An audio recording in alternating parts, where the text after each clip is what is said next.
दोस्तों, ऐसा कितनी बार हुआ है कि आपके सामने कुछ बुरा हो रहा हो और आपने उस बुराई से बचने के लिए उसे नजरअंदाज कर दिया और अपने रोज के कामों में लग गए।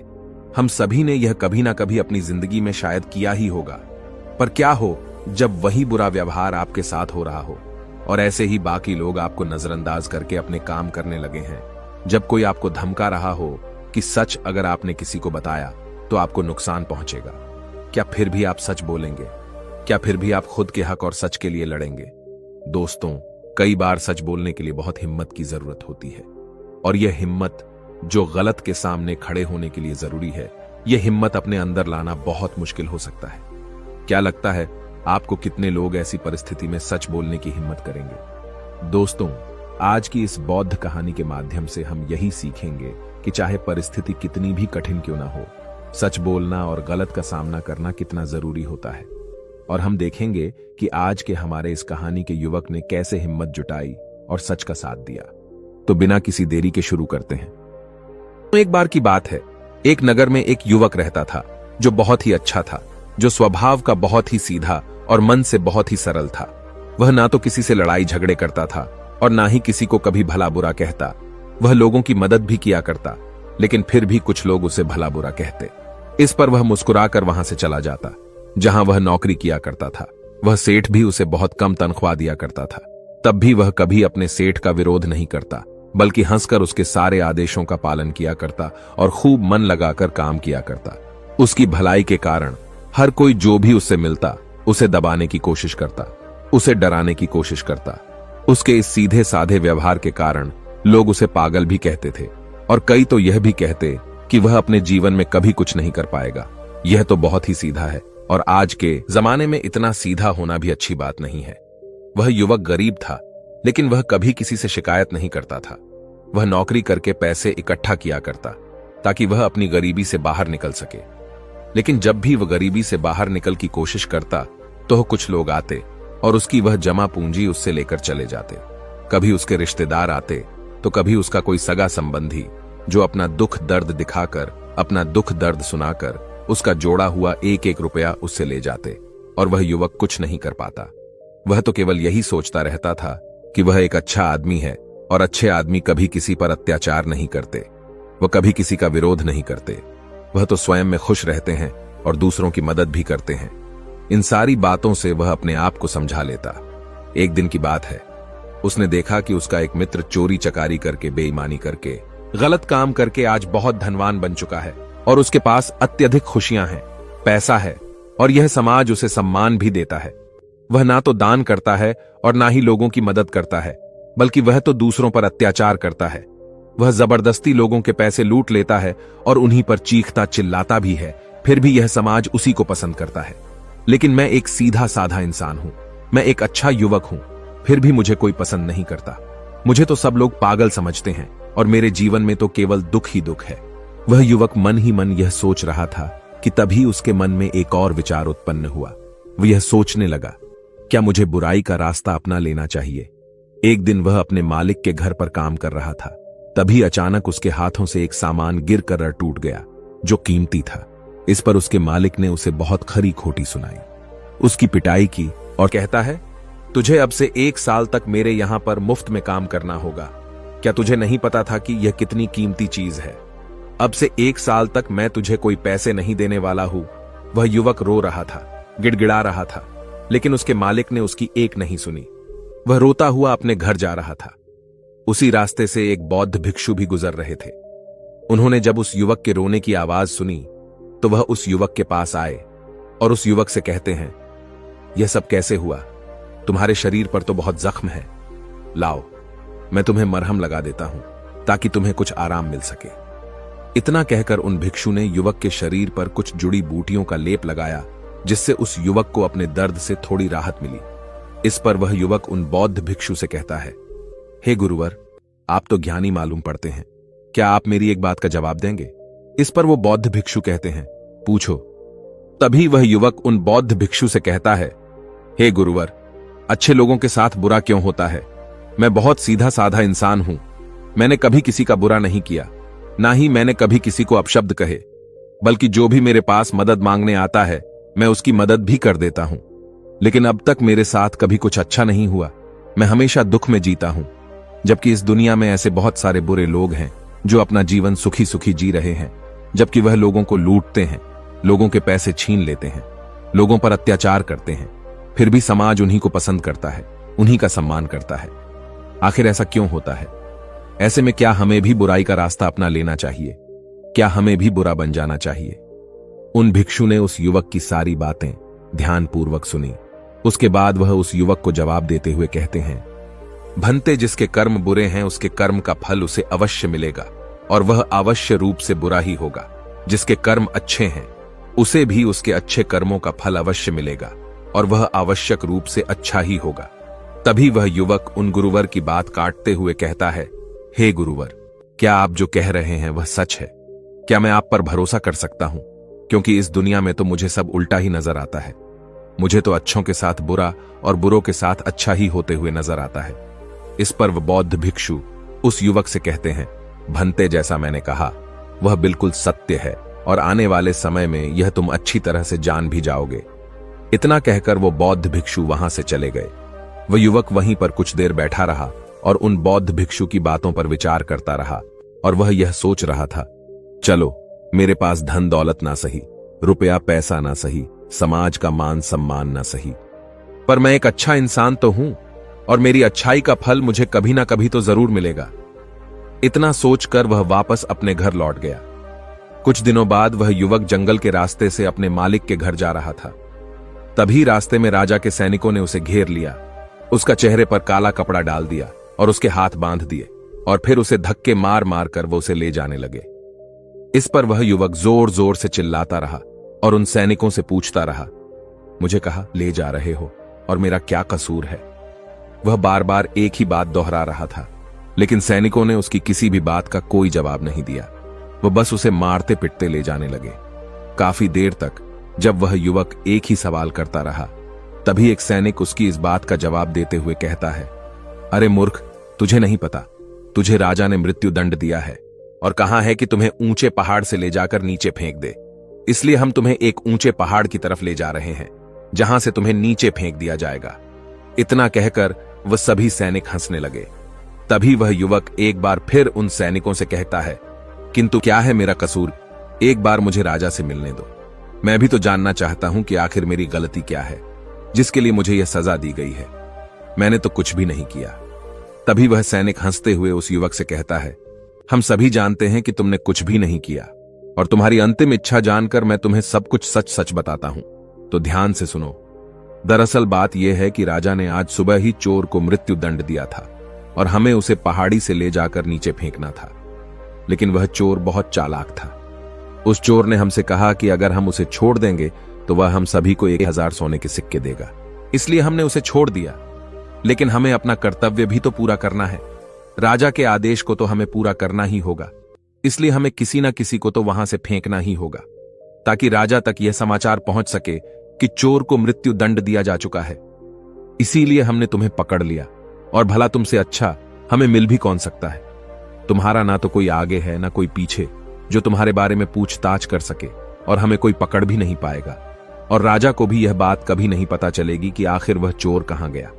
इसलिए ईश्वर का नाम लो और शांति से मृत्यु को प्राप्त हो जाओ। उस सैनिक की यह बात सुनकर वह युवक हैरान रह गया। वह सभी सैनिकों के सामने रोने लगा, हाथ जोड़कर उससे विनती तक की रोया, चिल्लाया, लेकिन किसी भी सैनिक ने उसकी एक नहीं सुनी, और वह उसे जबरदस्ती घसीटते हुए पहाड़ की चोटी पर ले जाने लगे। वह चिल्लाता रहा कि मुझे छोड़ दो, मुझे जाने दो, मैंने कुछ नहीं किया। लेकिन उसकी बातों का किसी पर भी कोई फर्क नहीं पड़ा। अंत में थक हार कर उस युवक ने उन सैनिकों से कहा, देखो, तुम्हें उस चोर ने 1000 सोने के सिक्के देने का वादा किया है, और अगर तुम मुझे छोड़ दोगे तो मैं तुम सबको 10,000 सोने के सिक्के दूंगा। इस पर एक सैनिक जवाब देते हुए कहता है, अच्छा, तो अब तुम मुझे पागल बनाने की कोशिश कर रहे हो। तुम्हें क्या हम मूर्ख लगते हैं? तुम एक मामूली से अधिकारी हो, और तुम्हारे पास इतना सारा धन कहां से आएगा? इस पर वह युवक उन सैनिकों से कहता है कि तुम मेरे साथ चलो, मैं तुम्हें दिखाता हूं। मेरे पास बहुत धन है, और यदि मेरे पास धन ना मिले तो तुम मुझे एक बार फिर से यहां ला सकते हो, नहीं तो तुम चाहो तो मुझे वहीं मार सकते हो। तुम्हारे पास तो हथियार भी है, और मैं बिना किसी हथियार के तुम सभी का क्या बिगाड़ पाऊंगा। उस युवक की यह बात सुनकर वे सभी सैनिक एक बार के लिए सोच में पड़ गए। उन सभी ने आपस में मिलकर विचार किया और युवक से कहा, ठीक है, हम तुम्हारी बात मान लेते हैं, लेकिन मेरी एक बात याद रखना, यदि हमें धन ना मिला तो हम तुम्हें वहीं पर मार देंगे। चलो हमें दिखाओ वह धन कहां पर है। इस पर वह युवक कहता है, उससे पहले मेरी आंखों से यह काला कपड़ा तो हटाओ, इसके बिना मैं आपको रास्ता कैसे दिखा पाऊंगा। उन सैनिकों ने उस युवक की बात मान ली और उस युवक के सर पर से वह काला कपड़ा हटा दिया गया। उसके बाद वह युवक उन सभी को एक गुफा में ले जाता है। वह युवक उस गुफा से भली भांति परिचित था। वह गुफा देखने में तो बड़ी सीधी सी लगती थी, लेकिन अंदर से वह एक भूल भुलैया थी। जो भी उसके अंदर एक बार चला जाता, वहां से बाहर निकलना उसके लिए नामुमकिन था। वह युवक उन सभी सैनिकों को उस गुफा के अंदर ले जाता है और मौका मिलते ही वह उन्हें धोखा देकर उस गुफा से बाहर की ओर निकल जाता है और वह सभी सैनिक उस गुफा में फंसकर रह जाते हैं। वह युवक डरा हुआ सहमा हुआ तेजी से भागता हुआ जंगल के रास्ते से जा रहा था। उसे डर था कि वह सैनिक उसका पीछा कर रहे हैं। वह यदि उस गुफा से निकल जाएंगे तो वह उसे पकड़ लेंगे, इसीलिए वह तेजी से भागता हुआ जा रहा था। तभी रास्ते में उसे वही बौद्ध भिक्षु दिखाई दिए। तभी वह भागता हुआ उन बौद्ध भिक्षु के पास पहुंचा और वह युवक उन बौद्ध भिक्षु से कहता है कि हे गुरुवर, आपने तो कहा था जिसके बुरे कर्म होते हैं उसे बुरा फल मिलता है और जिसके कर्म अच्छे हैं उसे अच्छा फल मिलेगा। लेकिन आज तो मैंने यह देख भी लिया और जान भी लिया कि जिनके कर्म बुरे होते हैं वही सुखी रहते हैं, और रही बात अच्छे कर्म करने वालों की तो उन्हें तो जिंदगी भर दुख ही भोगना पड़ता है। इसके बाद उस युवक ने अपने ऊपर बीती हुई सारी घटना उन बौद्ध भिक्षु को सुनाई और फिर उन बौद्ध भिक्षु से पूछता है, अब बताइए, मैंने ऐसा कौन सा बुरा कर्म किया जिस कारण आज मुझे मौत की सजा मिल रही थी, और वह भी ऐसा कर्म जो मैंने किया ही नहीं। इस पर वह बौद्ध भिक्षु मुस्कुराते हुए उस युवक से कहते हैं, भंते, तुम्हारे कर्म बुरे ही तो हैं, तभी तो तुम्हें यह सब सहना पड़ रहा है। यह सुन वह युवक थोड़ा सा आश्चर्यचकित हुआ और उन बौद्ध भिक्षु से कहता है, हे गुरुवर, आप ये क्या कह रहे हैं? मैंने कभी किसी का बुरा नहीं किया। मैंने किसी को आज तक अपशब्द तक नहीं कहे, फिर मेरे कर्म बुरे कैसे हो सकते हैं? मैंने तो कोई भी बुरा काम नहीं किया, ना ही मैंने चोरी की, ना ही किसी से बेईमानी की, किसी को सताया तक नहीं, किसी को भला बुरा तक नहीं कहा, फिर मेरे कर्म बुरे कैसे हो सकते हैं? इस पर वो बौद्ध भिक्षु उस युवक से कहते हैं, भंते, अपने हक और अधिकार के लिए ना लड़ना, यह भी तो बुरा कर्म है। जब तुम पर कोई अत्याचार करता है तुम उसका विरोध नहीं करते। क्या यह बुरा कर्म नहीं है किसी का साथ अत्याचार ना करना? लेकिन दूसरों के साथ अत्याचार होते हुए देखकर चुप रहना, यह भी तो बुरा कर्म है। सही होते हुए भी चुपचाप रहना, क्या यह बुरा कर्म नहीं है? हम शक्तिहीन हैं, असहाय हैं, हमारी मदद कौन करेगा, यह समझकर असत्य के सामने बार बार झुक जाना, क्या यह बुरा कर्म नहीं है? बुराई में सुख है, यह देखना भी एक बुरा कर्म ही है। तो अब मैं तुमसे सवाल करता हूं, बताओ मुझे इनमें से कौन सा काम ऐसा है जो तुमने अब तक नहीं किया? उन बौद्ध भिक्षु की यह सारी बातें सुनकर वह युवक स्तब्ध रह गया। उसे कुछ भी समझ नहीं आ रहा था कि वह उन बौद्ध भिक्षु के इस प्रश्न का क्या जवाब दे। काफी देर सोच विचार करने के बाद वह उन बौद्ध भिक्षु से कहता है, हे गुरुवर, आप सत्य कहते हैं, ये सारे कर्म मैंने किए हैं और आप सही हैं। ये सारे बुरे कर्म मेरे द्वारा ही किए गए हैं और मैं अपने आप को हमेशा एक अच्छा इंसान मानता था। मैं हमेशा लोगों की मदद करता था, कभी किसी के सामने आवाज नहीं उठाता था और मुझे लगता था कि मैं एक बहुत ही सीधा, सरल और अच्छा व्यक्ति हूं। लेकिन मैं यह नहीं जानता था कि जाने अनजाने मैं बुरे कर्म कर रहा हूं। आगे वह युवक अपने दोनों हाथ जोड़कर उन गुरुवर से कहता है, हे गुरुवर, अगर यह सारे बुरे कर्म है तो अच्छा कर्म क्या है और अच्छा व्यक्ति कौन होता है? इसका जवाब देते हुए वह बौद्ध भिक्षु उस युवक से कहते हैं, भंते, जो हमेशा सत्य के साथ खड़ा रहता है, जो लोगों की मदद करता है, ईमानदारी से अपना कार्य पूरा करता है, जो विनम्र है लेकिन कमजोर नहीं, जो अपने आप पर गर्व कर सकता है लेकिन अहंकार नहीं, जो बुराई को नहीं सह सकता लेकिन अच्छाई के लिए हमेशा प्रयासरत रहता है, जो आलस्य नहीं करता और अपने जीवन को अपने नियंत्रण में रखता है, जो निडर रहता है।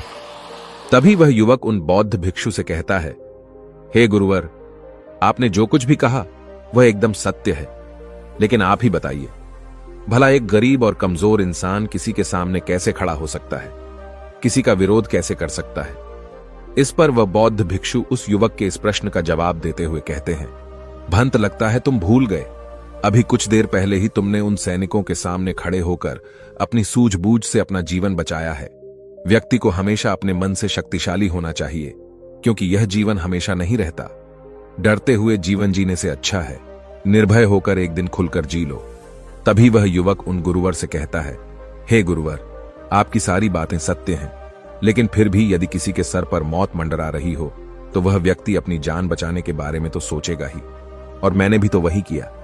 लेकिन अब जब मैं आपके सामने खड़ा हूं तो मेरे भीतर वो क्षमता नहीं है, मेरे भीतर वो हिम्मत नहीं है कि मैं किसी का विरोध कर सकूं, किसी के सामने खड़ा हो सकूं। तभी वह बौद्ध भिक्षु मुस्कुराते हुए कहते हैं, तो ठीक है, तुम यहीं पर इंतजार करो। वह सैनिक कभी भी उस गुफा से निकल आएंगे और तुम्हें ढूंढ ही लेंगे, और अवश्य ही वह तुम्हें पकड़कर उस पहाड़ की ऊंचाई से फेंक देंगे और तुम कुछ नहीं कर पाओगे, क्योंकि तुम तो अपने आप को कमजोर समझते हो। तुम अपने आप को एक अच्छा व्यक्ति मानते हो, क्योंकि तुम किसी को सताते नहीं। लोग भले ही तुम्हें सता सकते हैं, और वह इसलिए क्योंकि तुम लोगों की सहानुभूति चाहते हो। आगे बौद्ध भिक्षु उस युवक से कहते हैं, बेटा, मेरी एक बात हमेशा याद रखना, हमें मजबूत होना चाहिए, सहानुभूति का भूखा नहीं। और यह बात सुना सुनाकर अगर तुम लोगों से सहानुभूति मांगोगे तो तुम्हें सहानुभूति तो बहुत मिलेगी, लेकिन न्याय कभी नहीं मिल पाएगा। और न्याय लेना, न्याय के लिए ना लड़ना, अपने ऊपर अन्याय करने जैसा होता है।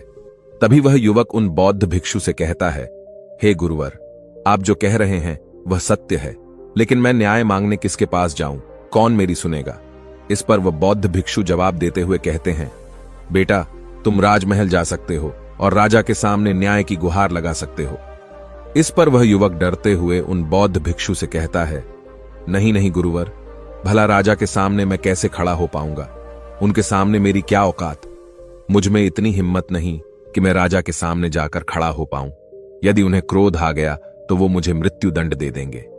तभी वह बौद्ध भिक्षु मुस्कुराते हुए उस युवक से कहते हैं, बेटा, तुम्हें मृत्यु दंड तो मिल ही चुका है। भले वो राजा ने ना दिया हो, लेकिन सैनिकों ने तो तुम्हें मृत्यु दंड दे ही दिया है। इतना कहकर वह बौद्ध भिक्षु वहां से अपने मार्ग में आगे की ओर चल पड़े। वह युवक वहीं पर खड़े खड़े उन बौद्ध भिक्षु की बातों पर विचार कर रहा था, और फिर तभी अचानक उसे किसी के आने की आवाज सुनाई दी। वह चुपचाप उन झाड़ियों में जाकर छुप गया। रात होने को थी, जिस कारण उन झाड़ियों में किसी को कोई नजर नहीं आई। उस युवक ने रात भर वही गुजारी, और वह रात भर केवल यही सोचता रहा कि आखिर वह क्या करे। क्या वह अपना जीवन डर के जिए, या फिर वह वैसे ही बुरा बन जाए जैसे उसके मित्र बन चुके हैं, तब शायद वह अपने प्राण बचा सके। आखिरकार काफी देर सोच विचार करने के बाद उसने यह तय किया कि वह एक अच्छा आदमी बनकर ही रहेगा। अगले दिन सुबह सुबह उसने हिम्मत की और राज दरबार पहुंचा। राज दरबार पहुंचकर उसने राजा से न्याय की गुहार लगाई। दरबार लगा और उस युवक को दरबार में पेश किया गया। राजा ने उस युवक से पूछा, कहो, क्या तकलीफ है, किसने तुम पर अत्याचार किया। इस पर वह युवक उन राजा से कहता है, महाराज, मैं आपको उनके नाम तो बता दूंगा, लेकिन जैसे ही मैं उनके नाम बताऊंगा, यहां खड़े सभी लोग मेरे जानी दुश्मन बन जाएंगे, और हो सकता है वह मुझे यहीं पर मृत्यु के घाट भी उतार दे। राजा उस युवक से कहता है, निसंकोच हो जाओ, यह हमारा देश है, यह हमारा राजमहल है, यहां तुम्हें कोई भी कुछ नहीं कर सकता। तभी वह युवक राजा से कहता है, महाराज, मुझ पर इस राज्य के राजा ने अत्याचार किया है और मैं उसके अत्याचार का शिकार हूं। राजा अपराधी है। इस बात सुनते ही राज दरबार में बैठे हुए सभी लोग अपने आसन पर से खड़े हो गए और सभी ने एक आवाज में कहा, राजन, इसे मृत्यु दंड दे दिया जाए। लेकिन राजा ने उनमें से किसी की भी एक नहीं सुनी। राजा ने कुछ देर के लिए सोच विचार किया और उसके बाद वह राजा कहता है, ठीक है, मैं तुम्हारी बात मानने के लिए तैयार हूं, लेकिन अब मैं चाहता हूं कि तुम अपनी बात स्पष्ट करो। आखिर तुम कहना क्या चाहते हो? यदि तुम्हारी बातों से यह स्पष्ट हो गया कि इस राज्य के राजा ने तुम पर अत्याचार किया है, तो उसे उसकी सजा भी अवश्य मिलेगी, और वह सजा भी तुम ही सुनाओ। राजा की यह बात सुनकर राज दरबार में उपस्थित सभी लोग अपने अपने आसन पर बैठ गए और उस युवक की बात सुनने के लिए सभी लोग तैयार हो गए। तभी वह युवक राजा से कहता है, हे राजन, कल सुबह आपने एक चोर को मृत्युदंड दिया था। आपके सैनिकों ने उस चोर को 1000 सोने के सिक्के लेकर उसे आजाद कर दिया है, और उसके बदले उन्होंने मुझे पकड़कर पहाड़ी से फेंकने की कोशिश की, लेकिन जैसे तैसे करके मैं वहां से निकल गया और ऐसा पहली बार नहीं हुआ, बल्कि ऐसा कई बार हो चुका है। और पहले भी कई बार कई गरीब लोगों की मृत्यु इसी प्रकार हुई है। और राजा को लगता है कि राजा ने न्याय किया है, लेकिन वह राजा यह नहीं देखता कि उसके आदेश को पूरा किया जा रहा है या नहीं, क्या उसका न्याय पूरा हो रहा है या नहीं।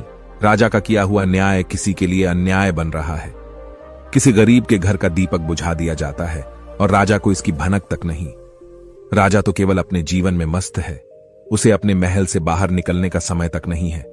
वह बाहर निकलकर आम लोगों से मिलता तक नहीं है, उनकी समस्याओं के बारे में सुनता तक नहीं है। वह तो केवल अपने मंत्रियों और अपने अधिकारियों पर निर्भर रहता है।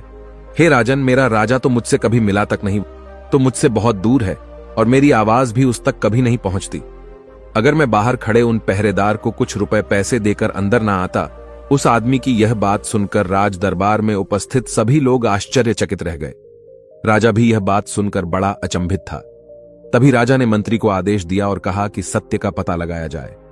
मंत्री ने तुरंत ही राजा के आदेश का पालन किया और गुप्तचरों से पता किया कि आखिर यह जो युवक कह रहा है उसमें कितनी सच्चाई है।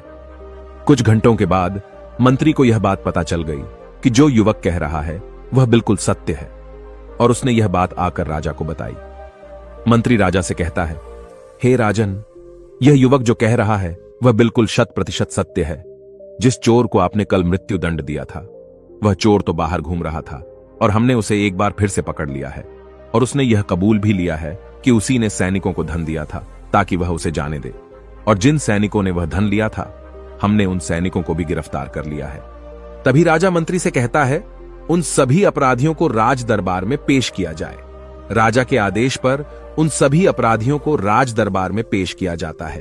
तभी वह राजा उस युवक से कहता है, हम तुम्हारे अपराधी हैं, कहो आखिर तुम हमें क्या दंड देना चाहते हो। तुम जो भी दंड हमें दोगे वह हमें खुशी खुशी स्वीकार है। इस पर वह युवक राजा से कहता है, हे राजन, आप इस राज्य के राजा हैं, दंड तो आप ही दे सकते हैं, हम तो केवल निवेदन कर सकते हैं। और मैं आज आपके पास यही निवेदन लेकर आया हूं कि आपको अपनी प्रजा का ख्याल रखना चाहिए, समय समय पर उनसे मिलते रहना चाहिए, और आपसे हम जैसे गरीब लोग सीधे मिल सके, अपनी बातें कह सके, ऐसी व्यवस्था करनी चाहिए। इस पर राजा ने मंत्री को आदेश दिया और कहा, मंत्री जी, उन दरबारियों को भी पकड़कर लाया जाए जिन्होंने इस व्यक्ति से धन लेकर इसे अंदर आने की अनुमति दी। मंत्री ने राजा के आदेश का पालन किया और उन दरबारियों को भी दरबार में पेश किया गया। राजा ने उन दरबारियों को भी नौकरी से निकल दिया और उन्हें 3 महीने की काल कोठरी में रहने की सजा सुनाई। आगे जाकर राजा उस युवक से कहता है, मैंने तुम्हारे जैसा निर्भय व्यक्ति आज तक नहीं देखा। तुम ईमानदार भी हो, सच्चे भी हो, और तुम जैसे व्यक्तियों की हमारे समाज में बहुत आवश्यकता है। मुझ जैसे राजा को भी आज तुमने आईना दिखा दिया है। आगे वह राजा उस युवक से कहता है, इसलिए आज से मैं तुम्हें इस राज्य का मुख्यमंत्री घोषित करता हूं। इस पर वह युवक कहता है, नहीं नहीं महाराज, मैं तो बस अपनी बिनती यहां पर लेकर आया था, आपने मेरी बात सुनी, बस इसी में मैं खुश हूं। इतना कहकर उस युवक ने राजा को प्रणाम किया और वापस अपने घर लौट गया। देखते ही देखते उस युवक का नाम पूरे राज्य में फैल गया। सब उसे जानने लगे, उसे पहचानने लगे, और वह व्यक्ति केवल एक ही बात कहता था, अच्छे कर्मों का फल हमेशा अच्छा ही होता है। बस हमें बुराइयों से नहीं डरना चाहिए, हमें तो बिना डरे सच का सामना करना है। दोस्तों, इस कहानी के माध्यम से मुझे उम्मीद है कि आपको यह समझ में आ चुका होगा कि अच्छा होना क्या होता है और एक सच्चा व्यक्ति कैसे बनता है। यदि आप भी अपने आप को एक अच्छा और सच्चा व्यक्ति मानते हैं और आपको लगता है कि आप भीतर से अच्छे हैं और आपके साथ बुरा हो रहा है, तो उस बुराई का कारण कौन है, उस तकलीफ का कारण कौन है, यह आपको अच्छी तरह से पता चल चुका होगा। इसलिए खुद को कमजोर और असहाय न माने, अपने लिए लड़ना सीखे, अपने आप को भीतर से मजबूत बनाए, अपने मन को कठोर बनाए, ताकि आप उन परिस्थितियों और लोगों का सामना कर सके जो आपका फायदा उठाने की कोशिश करते हैं, क्योंकि बुरा ही सहना भी एक बुरा कर्म ही है। दोस्तों, आपने आज के इस वीडियो से क्या सीखा वह मुझे आप कमेंट में बता सकते हैं। इसी के साथ में उम्मीद है कि आपको आज की वीडियो पसंद आई होगी, तो इस वीडियो को उस इंसान को शेयर करें जिससे यह कहानी सुनने की जरूरत है, और उसी के ठीक बाद चैनल को सब्सक्राइब करें। तो चलिए फिर मिलते हैं ऐसी एक और नई वीडियो में एक नए मैसेज के साथ। तब तक के लिए अपना ख्याल रखें। धन्यवाद और नमो बुद्धाय।